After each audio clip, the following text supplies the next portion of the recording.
안녕하세요. 오늘은 에스라서 3장과 4장을 중심으로 한번 그 본문을 중심으로 일단은 강의를 하겠습니다. 자, 이 3장과 4장은 우리가 1장과 2장에서는 그 고레스 칙령에 따라서 고레스 칙령이 소개되고 칙령을 일단은 이행하는 차원에서 돌아오죠. 포로들이 잡혀갔다가 돌아오는 이야기를 했어요. 그리고 2장은 그 돌아온 사람들의 명단을 쭉 한번 그 봤어요. 그러면은 돌아와서 이분들이 한 내용이, 첫 번째로 한 내용 자체가 주로 이 성전과 관계된 이야기가 쭉 이어져요. 그래서 한번 이 구조를 한번 좀 살펴봐야 되는데, 이 에스라 3장과 4장 자체가 3장은 딱 이 두 개의 단락이에요. 귀환하고 들어와서 제단에서 번제를 드렸다. 이 개념이 나오고요. 그 다음에 성전의 주축도를 이렇게 놓은 장면. 여기까지가 3장이에요. 이거는 크게 뭐 어떤 이해하는데 어려움이 없어요. 시간적인 순서로 놓고 봤을 때 귀환해서 돌아와서 7월 1일에 모여서 제단에서 번제를 드리고, 그 다음에 귀환 후 2년 2월에 주짓수를 나왔다. 근데 이제는 이 3장으로 4장으로 넘어가면 이 대적들이 나와요. 대적들이 성전 건축을 방해하는 이야기가 나오는데, 그래서 뭐 4장 5절에 보시면 바사왕 고레스의 시대부터 바사왕 다리오가 즉위할 때까지, 고레스에서 다리오까지, 다리우스 때까지 이야기죠. 성전 건축을 방해해서, 여기 지금 다리우스 때까지라고 되어 있어요. 요 이야기가 여기 지금 24절이에요. 24절에 보시면 24절에 보시면 이에 예루살렘에서 하나님의 성전 공사가 바사왕 다리오 제2년 때까지 중단되니라, 이렇게 나와 있어요. 성전 건축이 중단되는 요 장면 5절에서 24절로 바로 연결이 가능해요. 그 다음에 여기 지금 제가 그 아수에로 시대 사건하고 아닥사스다의 사건 자체가 이 두 개가 갑자기 끼어 들어와요. 그러니까 기본적으로 이 1장에서 6장까지의 이야기는 고레스가 539년이잖아요. 539년에서 제2성전이 515년이에요. 539년에서 515년까지 요 시대까지의 이야기인데, 갑자기 요 중간에 보시면 아수에로 가면 486년이거든요. 486년에서 465년. 아닥사스다는 465에서 424년까지거든요. 그러면 거의 한 100년 정도의 시간적 간격 뒤에 일어난 사건들을 여기에다가 다루고 있어요. 그러니까 이거 두 개가 4장 5절에서 24절 사이에 이 두 개의 어떤 그 이야기들이 끼어 들어와 있어요. 자, 그러므로 이게 읽다 보면 어느 때 어떻게 연결되는지 이해하기 쉽지 않아요. 근데 4장 6절에서 23절까지, 4장 6절에서 4장 23절까지를 하나의 연결된 점으로 보면 돼요. 이 두 개가 서로 여기까지가 하나의 단락으로 놓고 보면 되고, 5절에서 24절까지가 바로 연결돼요.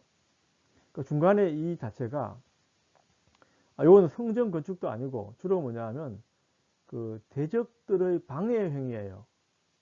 여기도 지금 대적들의 성전 건축을 방해하잖아요. 여기는 대적들이 성읍 재건이라는, 예루살렘 성의 재건이라는 것을 방해하는 거예요. 요 성읍 재건의 이슈 자체는 궁극적으로 누가 됩니까? 요거는 느헤미야의 사역이 되는 거죠. 느헤미야의 사역과 서로가 이것이 연결되는 것이다. 느헤미야의 성읍 사역과 연결되는 것이라고 보시면 됩니다. 자, 그러니까 이거는 이제 성읍 재건을 방해하는 대적들, 그러니까 방해라는 주제로 이 4장 자체가 하나로 연결되어 있다. 이 4장의 주제 자체가 대적들의 방해라는 주제로 놓고 봤을 때는 서로가 연결이 돼요. 이게 어떤 시간적인 순서로 놓고 보면 이 4장 6절에서 23절까지의 내용은 성전 5장 4장 24절부터 나오는 그 성전 재건 이 주제하고 시간적으로 또 뒤에 일어날 사건들 자체가 앞에 와 있어요. 왜? 대적들의 방해라는 주제 때문에. 주제별로 완전히 시간적인 순서로 된 것이 아니고 4장 6절에서 23절까지는 대적들의 방해라는 주제로 서로가 관련되어 있기 때문에 이 4장 6절에서 23절의 위치에 이 본문들이 들어와 있는 것이다. 그렇게 이해하시면 됩니다.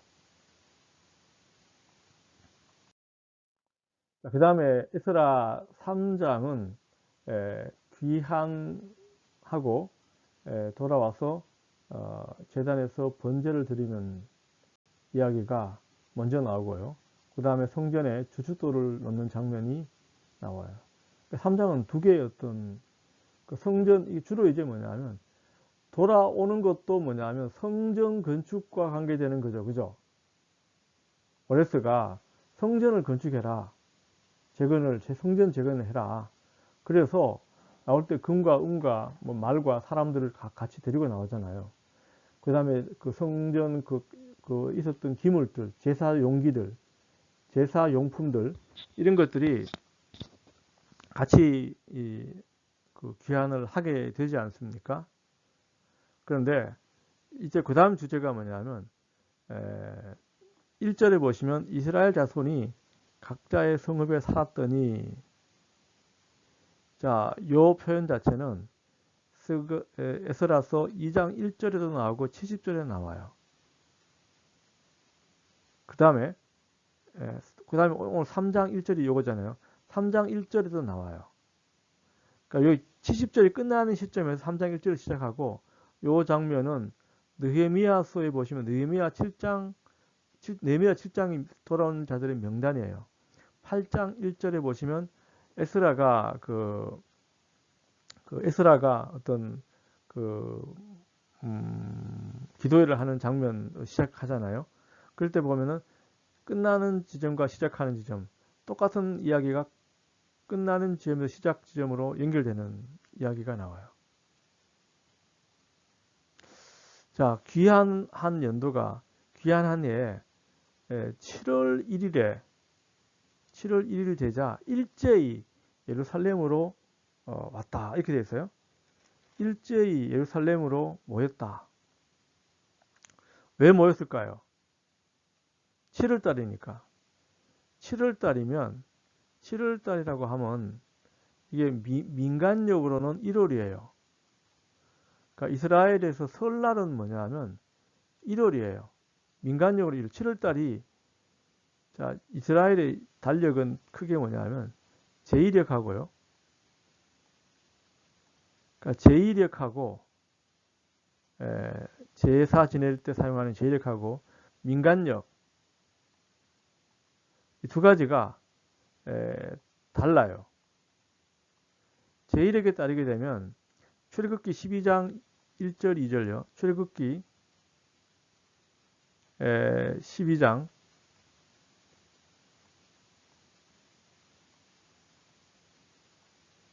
1, 2절에 보시면 한 해의 시작 자체가 니산월이에요. 니산월이 한 해의 시작이 되는데, 민간력에 따르게 되면 이 민간력에 대한 이야기는 레위기 23장 보시면은 1월 달에 뭐냐면, 이거는 뭐냐면 티슈레이 월인데 니산월이고, 티슈레이 월 자체가 7월이 돼요. 근데 이게 민간력으로는 1월 달이에요. 이 7월 달에 뭐냐면 나팔절 7월 2일, 대속제일 7월 10일, 장막절 7월 15일이에요. 그래서 민간력에 따르게 되면 이 보통 우리나라 달력을 생각해 보면 약 9월이나 10월 달 정도가 사실은 그 9월이나 10월 달 정도가 이제 그 보통 이 현재 이스라엘에서 뭐냐면 그 설날은 민간력에 따라서 로시 하샤나라고 그래요. 한 해의 시작이다. 그게 뭐냐면 원래 이제 가나안 전통에서는 그게 이른 비가 내리는 시점이거든요. 그러므로 그 이른 비가 내린 시점이기 때문에 7월 달을 한 해의 시작으로 본 거예요. 근데 이제 바벨론에서 돌아왔을 때 이 니산월 자체는 이제 바벨론 어떤 원력과 또 관련이 있는데, 이게 이제 그 니산월이 한 해의 시작이다. 그러니까 니산월은 우리가 부활절이 3월 부활절이 사실은 춘분 후 만월 후 첫 주가 부활절이 되는데, 대개 3월 말에서 4월 초 중순 정도까지 부활절이 이루어지잖아요. 이때가 사실은 니산월이라고 이해하시면 돼요. 그래서 이 7월 달이 됐는데 같이 다 모인 거예요. 모여가지고 여호수아와 스룹바벨. 자, 여호수아는 뭐 여기 명칭은 스가랴서는 안 나와 있지만, 에스라서는 안 나와 있지만, 여호수아는 스가랴서에 보시면 대제사장이고 스룹바벨은 총독이죠. 사실 다윗이 제단을 먼저 샀잖아요. 다윗이 제단을 먼저 쌓아요. 이때 그 사무엘하 24장 25절에 보시면 다윗이 아라우나의 타작마당이라는 데인데, 다윗이 전혀 그 인구조사로 인해서 하나님으로부터 벌을 받아요. 그래서 이제 다윗이 선택한 그 형벌의 종류가 그 역병이죠. 3일간 역병이 오게 해서 사람들이 많이 죽어요. 그 후에 아라우나의 타작마당 그 자리가, 거기에서 솔로몬 성전이 세워지는 자리가 돼요. 그래서 그 자리에 솔로몬 성전이 들어서기 때문에 다윗이 그 제단을 먼저 그 자리에 쌓아서 그 제사를 지냈더니만 역병이 사라졌더라. 그러므로 그 자리에 거룩한 어떤 거룩성이 인정이 된 거죠. 자, 이렇게 놓고 봤을 때 이 포로 이전과의 연속성이에요. 성전이 필요하잖아요, 그죠? 성전 자리에 제단이 있고, 왕은 누구죠? 스룹바벨, 제사장은 여호수아. 그러니까 성전과 왕과 제사장. 자, 이 개념 자체가 포로 이전과의 연속성이라는 차원에서 여호수아와 스룹바벨과 성전, 이 세 가지가 같이 이어진다는 의미에서 그렇게 볼 수 있습니다. 그래서 하나님의 사람 모세라는 표현 자체, 하나님의 사람 다윗이라는 표현 자체가 역대기와 역대기와 느헤미야, 이쪽에 보면 에스라서 이렇게 나오고 있습니다. 그래서 모세의 율법에 기록된 대로, 자, 이 모세의 율법에 기록된 대로, 모세의 율법 자체는 궁극적으로 나중에 7장에서 보시면 에스라가 중요하게 강조하는 것이 바로 모세의 율법이죠. 모세의 율법 자체는 에스라가 나중에 가르치고 연구하고 가르치는 역할을 하게 됩니다. 그 다음에 그 재단을 그 터 위에 세우고, 그 터 위에 세우고라는 표현은 옛날 예루살렘 성전의 재단터가 있잖아요. 그 터에다가 세우고 번제를 드렸다. 이 번제라는 것은 레위기 1장에 보게 되면 그 레위기에 나오는 5가지 제사 중에 가장 거룩한 제사예요. 모든 걸 다 태우는 거죠. 이것은 바로 전적인 그 헌신과 결단을 의미하는 가장 거룩한 제사가 번제예요. 그 제사에서 먼저 번제를 드립니다. 그 다음에 이 4절에 보시면 초막절, 장막절, 초막절 이거죠, 그죠? 장막절 7월 15일인데 원래 이거는 이제 가을 추수를 기념하기 위해서 만들어진 절기예요. 성경에서 이제 3대 절기가 있는데 6월절과 그 다음에 우리가 얘기하는 77절, 히브리 샤보트라고 하는데 77절과 이 장막절 이 3가지가 그 고대 이스라엘 시대의 3대 주요 절기였어요. 이때 그 장막절에 초막절에는 일주일 동안 장막 생활을 하는 거예요. 그러니까 제1성전 초막절도 마찬가지 8장 2절에 보시면 열왕기상 8장 2절에 보시면 성전이 끝나고 나서 성전을 건축하고 나서 초막절을 지냈다라는 이야기가 나와요. 자, 그 다음에 그 외에 5절과 6절은 그 외에 다른 제사와 절기에 역시 마찬가지 번제를 드렸다.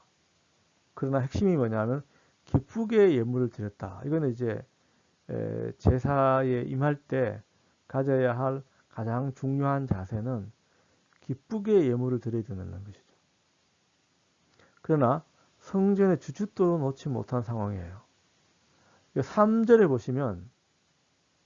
보면 무리가 모든 나라 백성들을 두려워하여 이렇게 되어 있어요. 무리가 모든 나라 백성들을 두려워하여, 그러니까 두려워했지만 제단에 태우고 뭐 이렇게 되겠죠. 이 성전 주춧돌의 두려움 때문에 주로 어떤 두려움이냐면 여기서 처음으로 이제 뭐냐면 모든 나라 백성 이 말이 나와요. 모든 나라 백성. 결과적으로 이 두려움은 뭐냐면 이방인들이에요.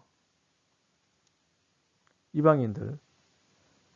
조금 더 폭넓게 생각하면 이 돌아온 귀한 자들, 골라 공동체를 제외한 나머지 사람들이에요. 골라 공동체를 제외한 골라 공동체라는 것이 돌아온 귀한 자 그룹을 골라 공동체라고 그래요. 골라라는 말이 포로라는 뜻이에요. 이 포로 공동체, 이 골라 공동체를 제외한 나머지 모든 사람들이 전부 그 골라 공동체를 둘러싼 모든 나라 백성들이라고 그렇게 이야기하고 있습니다. 그래서 6절에 보시면은 일곱째 날 초하루 이렇게 됐잖아요. 일곱째 날 초하루부터 비로소 여호와의 번제를 드렸으나 그러나 그때 여호와의 성전 지대는 미쳐 놓지 못한지라. 자, 요까지가 이제 뭐냐면 똑같이 일곱째 달 요 개념이 나오면서 6절은 1절과 수미 상관을 이룬다. 그러니까 1절과 6절은 서로가 동일하게 끝이 나잖아요. 이걸 수미 상관이라고 그러죠. 영어로 inclusiv라고 그래요. inclusio.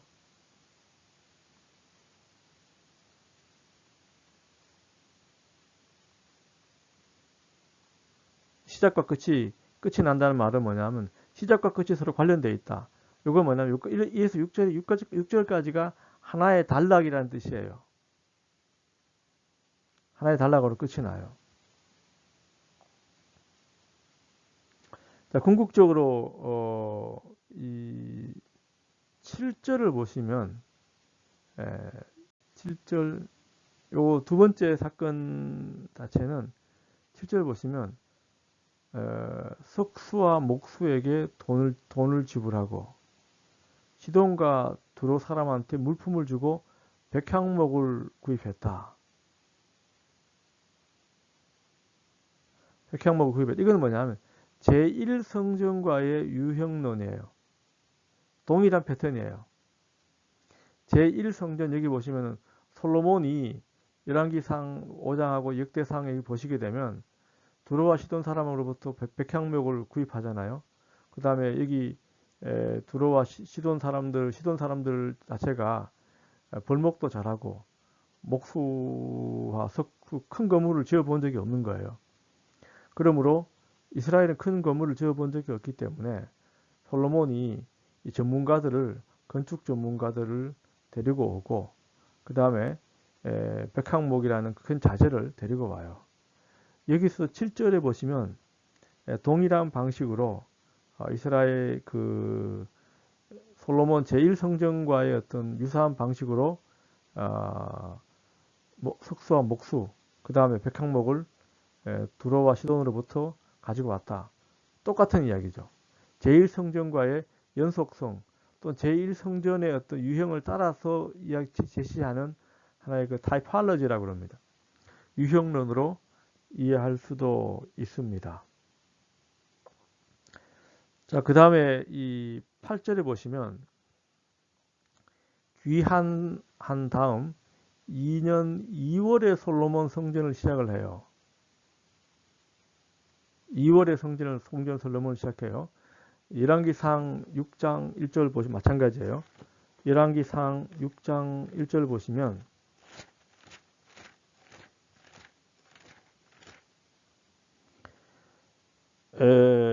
솔로몬이 이스라엘 왕이 된 지 4년 12월 곧 둘째 달에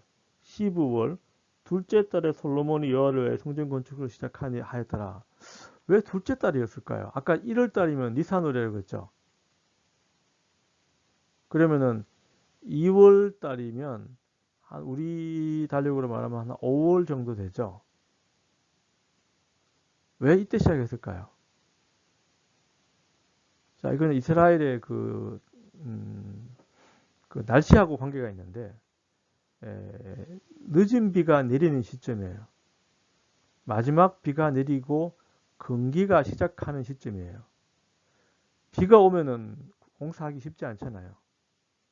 그러니까 2월 달에 시작했다라는 것은 주로 건기의 시작점에 시작한 그 이유 때문에 다만 여기도 마찬가지로 제1성전처럼 똑같이 귀환한 시점은 2년이에요. 돌아온 그 다음 해죠. 그 다음에 2월 달에 시작을 했다라는 말은 똑같이 솔로몬 성전도 2월 달에 시작했기 때문에 그 유형론적으로 서로 연결되어 있습니다. 자, 여기에서 이제 성전 주춧돌을 놓는 장면에 대해서 여기에서는 뭐냐면 귀환한 지 2년이면 537년이잖아요. 538년. 굉장히 이른 시점인데 학개서 2장 18절 보시면 520년 정도 다리오 왕 2년 때에 성전 지대를 놓았다라고 되어 있어요. 다리오 왕 제 2년에 성전 지대를 놓았다라고 학개서 2장 18절 보시면요.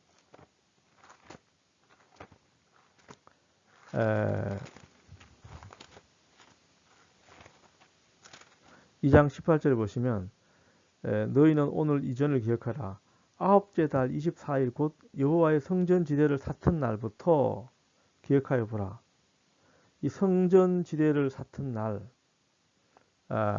이 자체를 학계는 520년으로 기록하고 있는데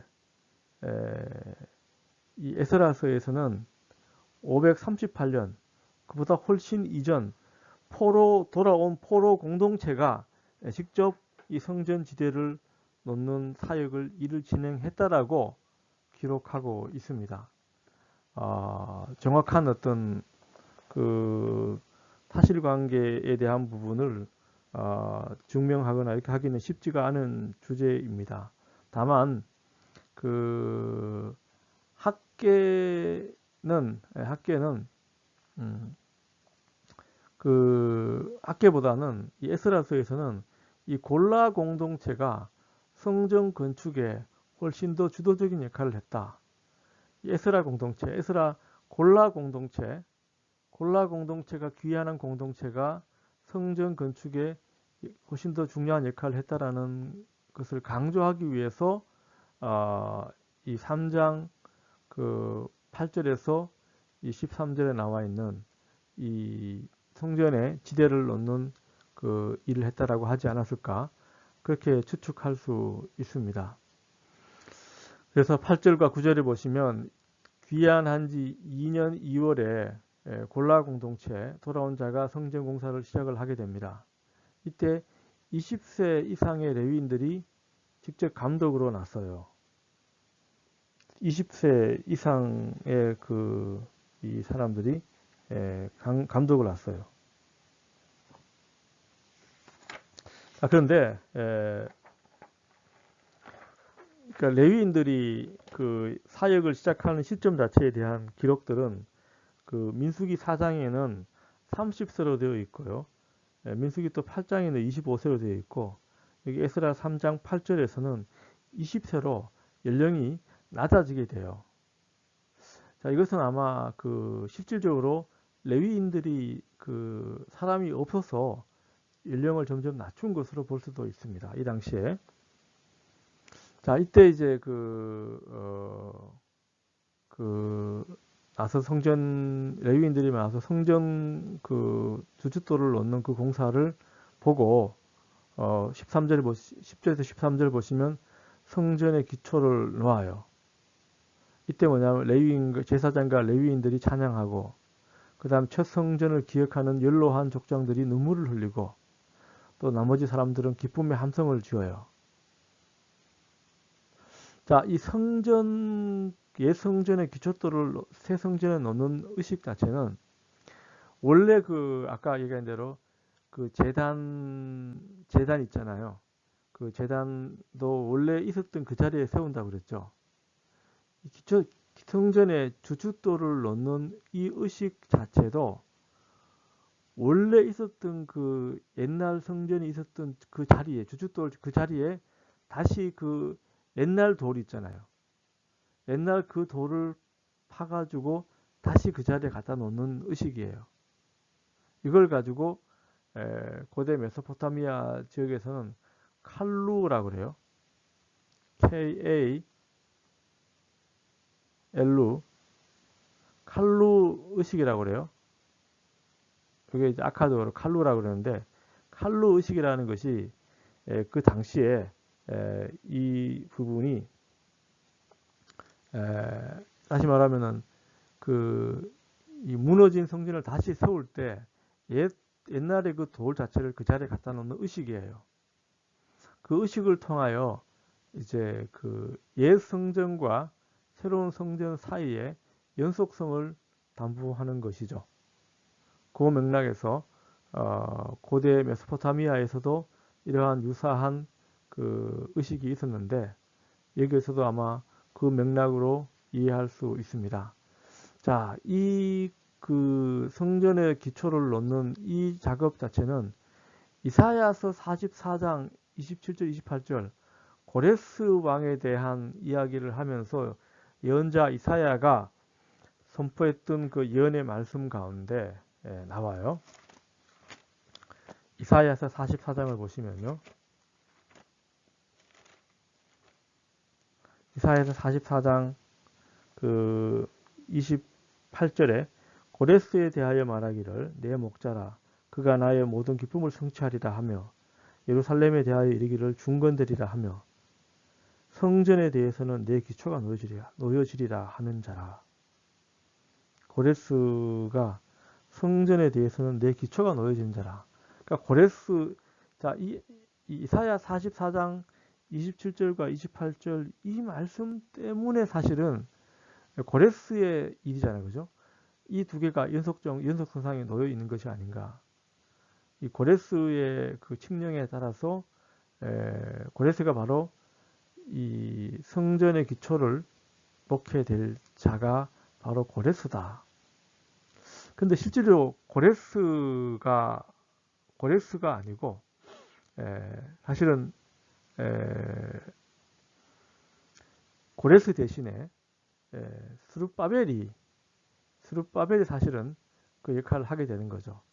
그러니까 고레스 칙령에 따라서 고레스가 모든 준비를 다 하고 스룹바벨이 성전 자체를 짓는 역할에 큰 기여를 하게 되는데, 여기서는 지금 스룹바벨 자체가 구체적으로 구체적으로 나와 있지만 이사야서의 자체는 고레스가 한 것이다라고 이야기를 하고 있습니다. 자, 4장으로 한번 보시면요.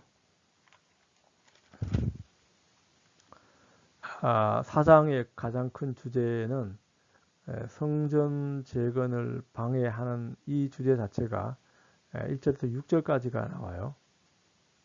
그러니까 근본적으로 3장 전체, 4장 전체의 이야기는 대적들의 방해예요. 첫 번째가 성전 건축을 방해하고 아수르 때 또 방해하고, 뒤에 보시면 아닥사스다 때 또 방해하고. 그래서 4장 24절에서 보시면 다리우스 2년 때까지 성전 공사가 중단된 이유를 설명하지 않습니까? 4장 1절에서 보시게 되면 이제 성전 건축에 대한 이야기가 나와요. 성전 건축을 대적들이 성전 건축을 방해했다. 1절과 2절에 보시면 유다와 베냐민의 대적들이 나와요. 유다와 베냐민의 대적들이라고 하는 대적들이라고 나와요.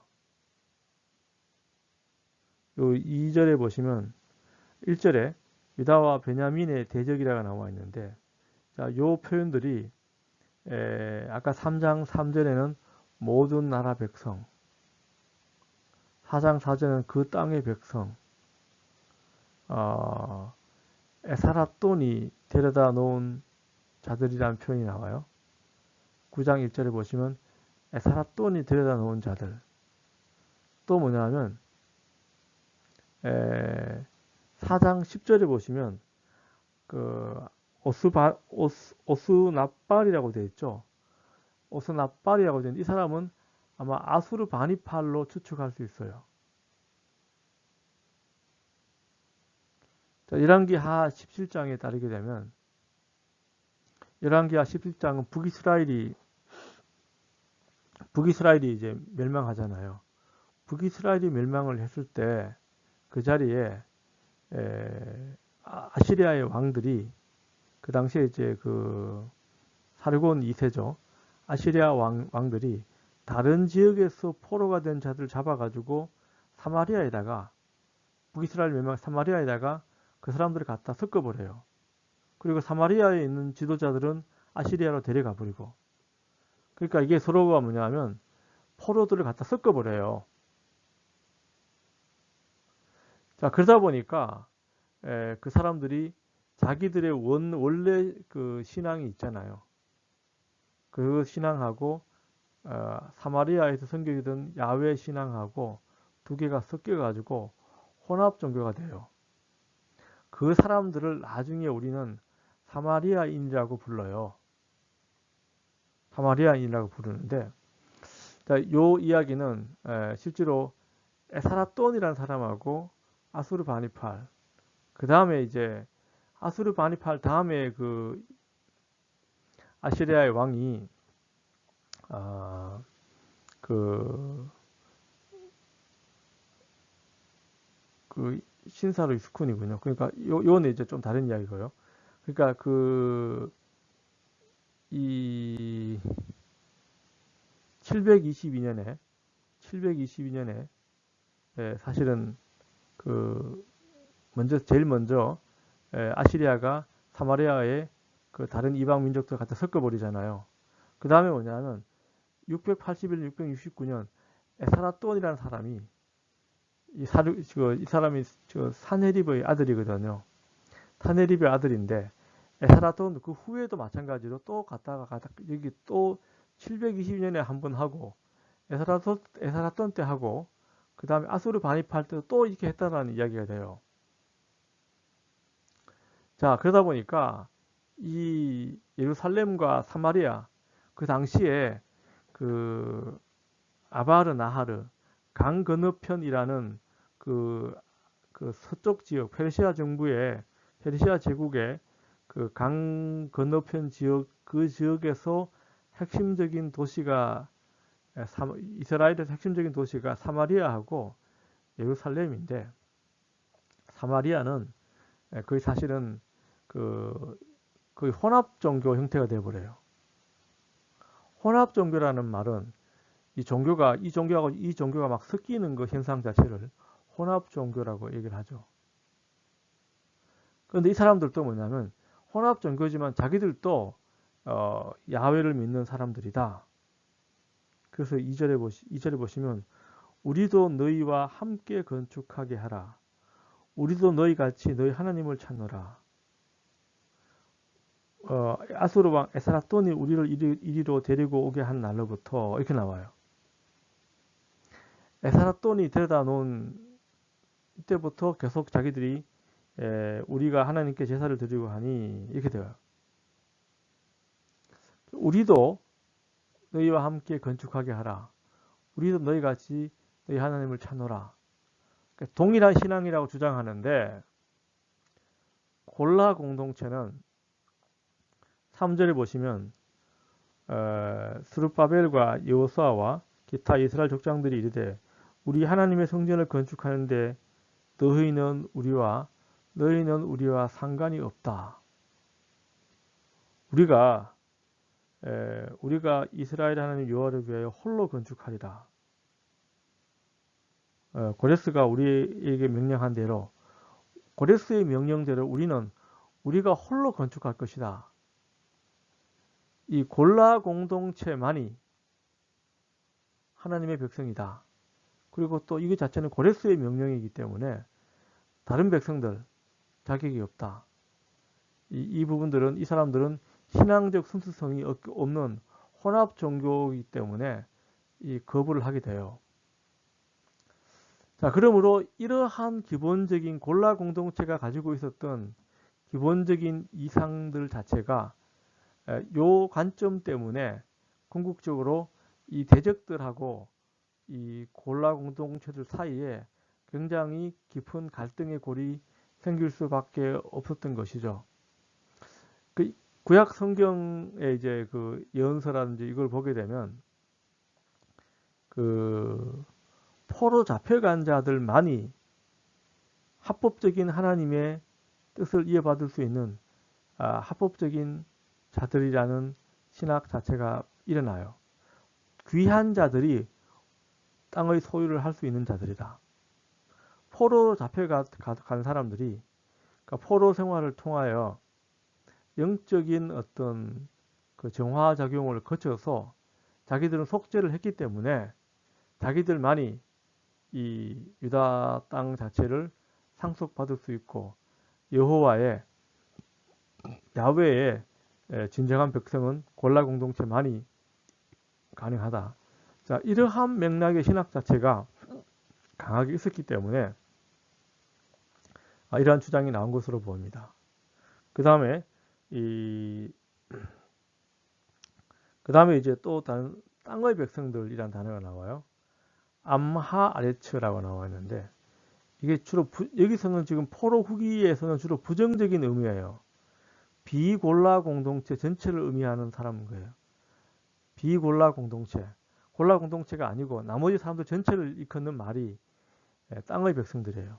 원래 암하 아레츠라는 것은 그 요시아의 아버지였던 아몬을 죽이고 일종의 그 순수한 신앙 그 운동을 펼쳤던 그룹으로 보이거든요. 그러니까 좋은 의미예요. 그런데 포로 이후에서는 이 용어 자체가 좋은 의미가 아닙니다. 부정적인 의미가 됩니다. 그래서 그 땅 백성들이 유다 백성의 손을 약하게 하여 이 말은 뭐죠? 실망시키고 손을 약하게 하기 때문에 일을 할 수가 없는 거죠. 뭘 할 수가 없게 만드는 거죠. 그래서 그 성전 건축을 방해하게 되었는데 이들이 어떤 식으로 했냐 그러면 고레스 시대부터 다리오 때까지 관리들에게 뇌물을 주어서 그 계획을 막았다. 관리들에게 뇌물을 주어서 그 계획을 막았다. 그러니까 뇌물을 줘서 관리들에게 뇌물을 줘서 성전 건축 자체를 아예 막았다라는 것이죠. 자, 성전 건축을 막았습니다. 그래서 이게 어떤 이렇게 되면 그 예루살렘 성전 공동체에 자기도 참여하겠다라고 했는데 거부했잖아요. 그러니까 그 당시에 그 관리를 그 아바르나하르 그 페르시아 정부들 관리들에게 뇌물을 줘서 성전 건축을 못하도록 막았다라는 이야기가 되겠죠. 그래서 여기 다리우스 얘기 나오잖아요. 그러니까 여기 아까 24절에 이에 예루살렘에서 하나님의 성전 공사가 바사왕 다리오 제2년까지 중단되었다 이렇게 되어 있습니다. 다리오 2년 때까지 중단되었다 이렇게 되어 있습니다. 그래서 이 5절의 다리우스는 24절과 서로가 연결됩니다. 그 다음에 4장 6절에서 23절은 각종 현안에 대한 그들의 방해 공작에 관한 사건들, 이것이 그 다리우스보다 훨씬 후대에 일어난 사건들로 채워져 있어요. 이건 다시 말하면 시간적인 순서가 아니고 주제별로 아까 얘기한 대로 대적들의 방해라는 이 주제가 주제별로 이 사건이 나열되어 있습니다. 자, 이 아수에로 즉위 때 고발이라고 되어 있는데 6절에 나와 있어요. 또 아수에로가 즉위할 때 그들이 글을 올려 유다와 예루살렘 주민을 고발하니라 이렇게 되어 있어요. 아수에로는 크세르크세스 1세 486년에서 465년. 자, 이때 그 즉위할 때 그 고대 근동에서는 왕들이 새롭게 즉위하잖아요. 이럴 때 항상 그 반란이 일어나요. 그러니까 요때를 올려가지고 요때를 잡아서 유다와 예루살렘 주민들을 고발했다. 고발 내용은 안 나와 있어요. 주로 아마 반역에 대한 것이 아닌가. 내용은 안 나와 있어요. 고발했다라고 나와 있어요. 사실 이때 제가 적어놨는데 이집트도 이때 486년, 483년, 바벨론도 484년에 반란을 일으켰어요. 항상 이렇게 새로운 왕이 오면 한번 반란을 일으켜가지고 힘을 한번 겨뤄보는 거예요.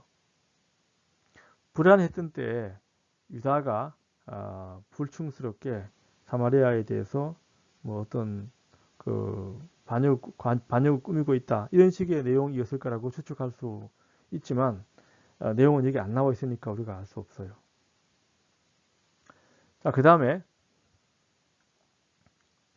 이 4장 7절에서 23절까지인데 이때 이제 뭐냐면 아닥사스타 때의 고발 사건이에요.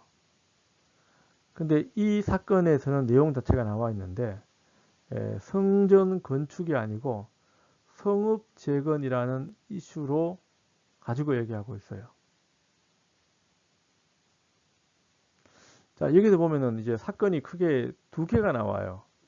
비슬람과 미드르닷과 다브엘과 그의 동료들이 아닥사스다에게 편지를 보냈다. 이 아닥사스다 때가 464에서 424년인데, 자, 요 시대의 역사를 조금 더 한번 보면은요, 그 동료들이 이 사람들이 주로 아마 누굴까요? 아마 아까 얘기했던 그 땅의 사람들 내지는 그 사마리아 쪽에 있었던 그 사람들이 외국인들 이방인들이었다고 볼 수 있겠죠. 아닥사스다에게 편지를 보냈어요. 아닥사스다에게 편지를 보냈는데 자, 이때 그 상황 자체가 464년에는 이집트에서도 반란이 일어나요. 그 다음에 그리스와의 전투가 448년까지 계속 이어지고요. 이때 메가비 조스라는 사람이 시리아의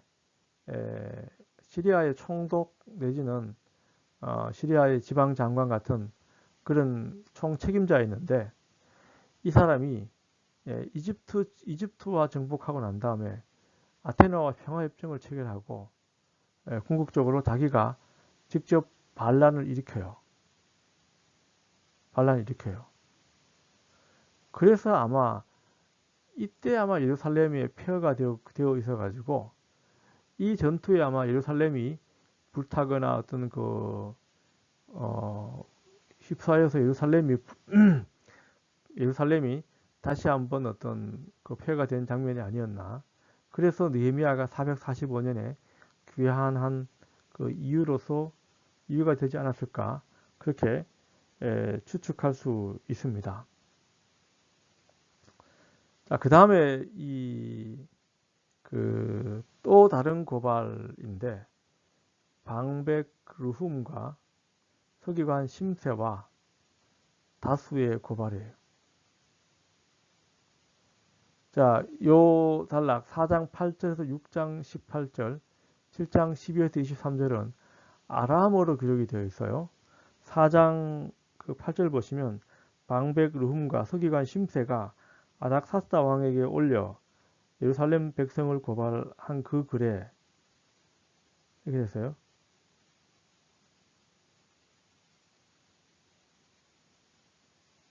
그 다음에 방백 르훔과 서기관 심세 쭉 나오는데, 여기 보시면 고발한 자의 명단이에요. 사마리아의 관리들이에요. 그 다음에 사마리아에 사는 이방인들이에요. 사마리아의 관리는 방백 르훔, 사마리아의 어떤 총독 같은 사람이에요. 이 르훔이고, 심세 서기관. 그 다음에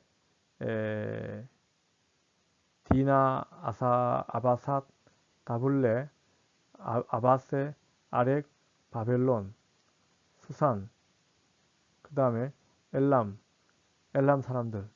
이 사람들이 뭐냐면은 아수르바니팔이 사마리아에 옮겨놓은 자예요. 그 바벨론이 아수르바니팔의 반기를 들었다가 아수르바니팔이 바벨론을 침략을 해요. 그래서 그 포로들 잡아가지고 여기 갖다 놓고, 그 다음에 수산이라는 것은 수사죠. 역시 이제 아수르바니팔이 그 수사 지역, 옛날 나중에 페르시아가 되는 거죠. 아수르바니팔은 제가 말씀드린 대로 627년이에요. 669년에서 627년 사이인데, 자, 아수르바니팔 전부 아시리아의 어떤 군왕들이에요. 아까 에사라돈 나왔죠. 에사라돈, 아수르바니팔, 이런 사람들이, 사마리아에 옮겨놓은 사람들이 디나, 아바삿, 다블레, 전부 지역 이름들이에요. 이쪽 지역 사람들, 그러니까 페르시아의 녹을 먹는 사마리아의 관리들하고 사마리아에 사는 그 이방인들이 이 골라 공동체를 상대로, 이 사람들을 상대로 고발하는 거죠. 고발하는 장면 자체가 이 사건으로 볼 수 있습니다. 그래서 11절에서 글의 초본이라고 되어 있잖아요. 카피 부분이죠. 자, 여기 보시면 아닥사스다 왕에게 올린 그 글의 초본은 이러하니라. 그러니까 예루살렘이라는 도시 자체가 그 기초를 수축하고 성곽을 수축하는데, 이 성읍을 건축하고 성곽을 완성하면 저무리가 다시는 조공과 관세와 통행세를 바치지 아니할 것이니 그 손해가 될 것이다. 그 다음에 그 15절 보시면 왕이 조상들의 사기를 살펴보시면 이 사기에서 이 성읍은 패역한 성읍이라 여로부터 그 중에 반역한 일을 행하여, 그러므로 이 성읍이 중건되어 성곽이 준공되면 이로 말미암아 왕의 강 건너편 영지가 왕의 강 건너편 영지란 것은 일종의 큰 그 구역 그 페르시아 제국의 20개의 어떤 지방 같은 건데 그 중에 하나가 강 건너편인데 거기가 다 없어질 것이다. 자, 이렇게 그 글의 초본을 가지고 이야기를 하게 돼요. 그러니까 이제 글을 보낸 내용이 이 고발한 사람들이 보낸 글의 내용이 11절에서 16절이고 그 다음에 아닥사스다가 그에 대한 답변이에요. 아닥사스다의 답변 자체가 4장 그 17절에서 22절까지의 내용이 그 너희는 평안할지어다 너희가 올린 글을 내가 다 낭독시키고 명령하여 살펴보니 그 성읍이 옛날부터 왕들을 거역하고 그때부터 파역하고 반역할 일을 행하고 이때에는 예루살렘을 다스리는 큰 군왕들이 있어서 이건 아마 솔로몬을 가리키는 용어로 봅니다. 다윗과 솔로몬을 가리키는 용어로 볼 수가 있습니다. 그래서 강 건너편 땅이 그들에게 조공과 관세와 통일세를 다 바쳤다. 이제는 그 사람들이 공사를 못하게 하고 그 성읍들을 건축하지 못하게 하고 내가 조선의 일을 기다리라. 자, 이렇게 지금 왕의 조서로 성읍 재건이 중지가 되고 이것은 느헤미야가 2장 4절에서 8절에서 보시면은 느헤미야가 왕에게 예루살렘 성전을 재건할 수 있는 그 재건의 이야기로 서로 연결된다는 이야기를 들을 수 있습니다. 그 다음에 이 성전 건축의 그 중단인데 다리우스 2년 때까지 성전이 건축이 중단되었어요. 근데 이 내용 자체가 학계서를 보게 되면 왜 성전이 건축 중단되었는가? 에스라서에 의하면 성전 건축은 그 지역 사마리아 사람들의 그 방해로 말미암아 성전 건축이 중단되었는데 학계서는 조금 다르게 설명하고 있습니다. 학계서에 의하면 성전이 왜 중단되었습니까? 학계서 1장에 보시게 되면 다르게 설명하고 있습니다. 이 부분은 학계 1장요.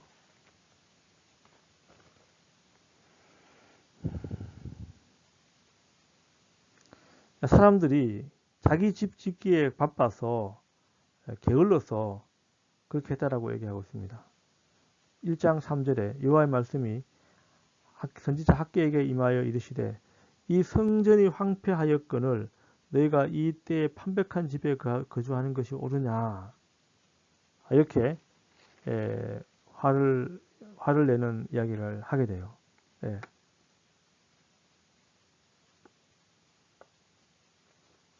그래서 학계서에 따르게 되면 왜 성전을 짓지 못했을까?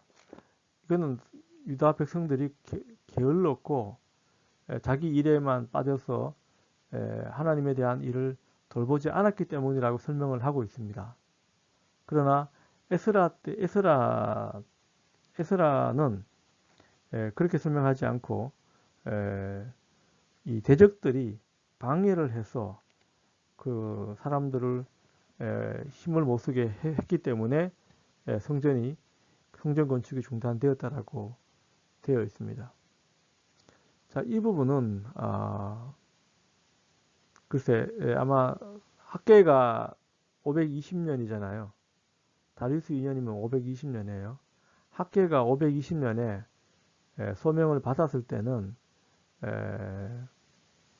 그 전까지는 뭐 어떻게 해서 중단됐든지 간에 학계의 설명은 궁극적으로 건축해야 하는 사람들은 유다 백성들이 건축해야 되잖아요.